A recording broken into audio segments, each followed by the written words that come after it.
ಆನೆಗಳ ಕಳ್ಳತನ ಮಾಡತಕ್ಕಂಥದ್ದು, ಆನೆಗಳ ಹುಲಿಗಳನ್ನು ಸಾಯಿಸ್ತಕ್ಕಂಥದ್ದು, ಇವು ಕೂಡ ಇತ್ತೀಚಿನ ನಾವು ವರದಿಗಳನ್ನು ನೋಡ್ತಾ ಇದ್ದೀವಿ. ಇವನ್ನೆಲ್ಲ ತಪ್ಪಿಸ್ಬೇಕು. ಫಾರೆಸ್ಟ್ ಆಫೀಸರ್ಗಳು, ಫಾರೆಸ್ಟ್ಗಳಲ್ಲಿ ಕೆಲಸ ಮಾಡ್ತಕ್ಕಂಥವರು ಸ್ವಲ್ಪ ಜವಾಬ್ದಾರಿಯಿಂದ ಕೆಲಸ ಮಾಡಿದ್ರೆ ಇಂಥವೆಲ್ಲ ತಪ್ಪಿಸ್ಲಿಕ್ಕೆ ಸಾಧ್ಯ ಆಗ್ತದೆ. ಮಾದೇಶ್ವರ ಬೆಟ್ಟದಲ್ಲಿ ಇತ್ತೀಚೆಗೆ ಹುಲಿ ಸತ್ತೋಗಿದೆ, 6 ಸತ್ತಿದ್ದಾವೆ. ಯಾಕೆ ಸತ್ತೋದು? ಕಾರಣ ಏನಪ್ಪ ಅಂತಂದ್ರೆ ಹಸು ಕೊಂದಾಕ್ಬಿಟ್ಟಿದ್ದು, ಅದಕ್ಕೆ ದ್ವೇಷದಿಂದ ವಿಷ ಹಾಕ್ಬಿಟ್ಟು ಸಾಯಿಸ್ಬಿಟ್ರು. ಸೊ ಇಂಥವೆಲ್ಲ ಆಗಬಾರ್ದು. ಇಂಥವೆಲ್ಲ ತಪ್ಪಿಸ್ತಕ್ಕಂಥ ಕೆಲಸವನ್ನು ಮಾಡಬೇಕು. ಮತ್ತೆ ಯಾರೇ ಹುಲಿ ಸತ್ರು ಕೂಡ ಅಂಥವ್ರ ಮೇಲೆ ಕಠಿಣವಾದಂಥ ಕ್ರಮವನ್ನು ಪೊಲೀಸ್ ಇಲಾಖೆಯಿಂದ ನಾವು ತಗೊಳ್ತೀವಿ ಅಂತಕ್ಕಂಥ ಮಾತುಗಳನ್ನು ಹೇಳಲಿಕ್ಕೆ ಬಯಸ್ತಾ ಇದ್ದೇನೆ.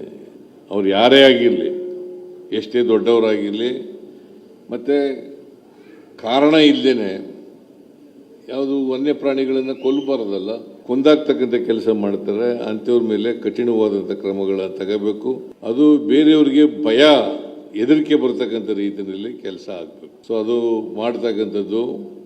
ಅದಕ್ಕೆ ಈ ರೈಲ್ವೆ ಬ್ಯಾರಿಕ್ಯಾಡು ಎಷ್ಟು ಜಲ್ದಿ ಮುಗಿಸಿ ಅದನ್ನು ನೋಡಿ.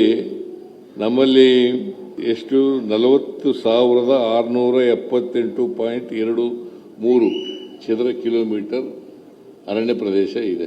ಅದರಲ್ಲಿ 11,476.68 ಚದರ ಕಿಲೋಮೀಟರ್ ಸುರಕ್ಷಿತ ಪ್ರದೇಶ ಇದೆ.